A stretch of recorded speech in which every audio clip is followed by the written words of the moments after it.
You guys have been asking for it, so here's how much it cost for us to rebuild our 1964 vintage camper completely from scratch. We bought the camper on Facebook Marketplace, so the initial investment was $500. Now, to be clear, when we bought the camper, we fully intended on just fixing it up, but as we took things apart, we realized how bad of shape it was in and decided to take it down to the metal trailer frame. This sucks. The demolition process didn't cost a penny, but we did pay for it with our souls. The trailer frame was also in pretty rough shape, so we ended up having to pay a welder to remove a lot of old rusty steel and weld a bunch of new stuff on, and that cost us around $1,000. When it came to rebuilding the subfloor and the entire wood frame of the camper, we don't have an exact dollar amount, but I can give you a pretty good estimate based on prices at Home Depot. For the subfloor, we used OSB plywood, and I know we used at least 3 sheets of this, but let's say 4 just to be safe, so that's around $90. For the wood frame of the camper, we used almost exclusively 2x2s to build it, and I'd say we used close to 100 of those, so let's just say 100, and that would be $287, but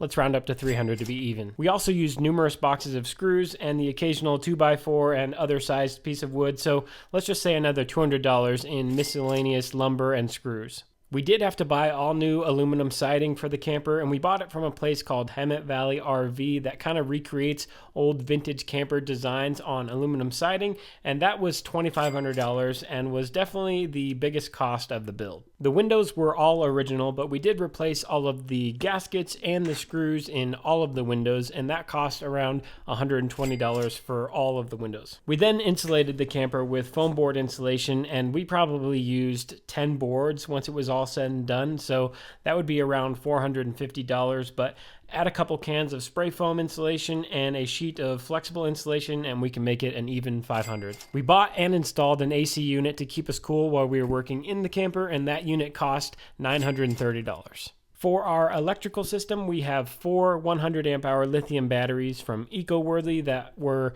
$279 a piece, but they're actually on sale right now, so you have to go check them out. We have 2 220 watt solar panels from Renogy that were $280 a piece, and a solar charge controller from Renogy that was $200. We have a 2000 watt inverter charger also from Renogy that was $680 with the battery monitor system. We have a AC/DC distribution panel that was $100 and a Victron Lynx distributor that was $200. We bought multiple spools of different electrical wires that ranged from $40 to $75, and we also bought 2 battery wiring kits from Exploris Life that were $80 a piece, so to be safe, let's say $500 total in electrical cables. We also used a bunch of random components and breakers and fuses, so let's add another $200 in miscellaneous parts and pieces. So that leaves us right at over $3,500 for our entire electrical system, but thanks to you guys for watching and supporting our channels, we were able to work with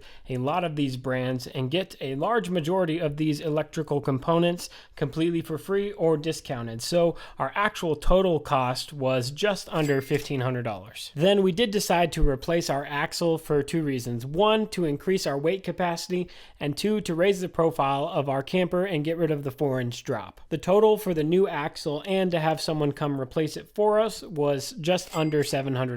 For the interior finishings, we spent around $350 for our ceiling, which included lumber, the felt backing, LED light strips, and light channels. For the back of the camper, we used cedar paneling to cover the walls, and we've probably purchased 6 to 8 packs of this paneling, so let's just say 8, which was a little over $200. And that's where we're at today, which puts us just under $9,000 total. I'm sure I'm missing some things, but that at least gives you a general rundown of what we've spent so far.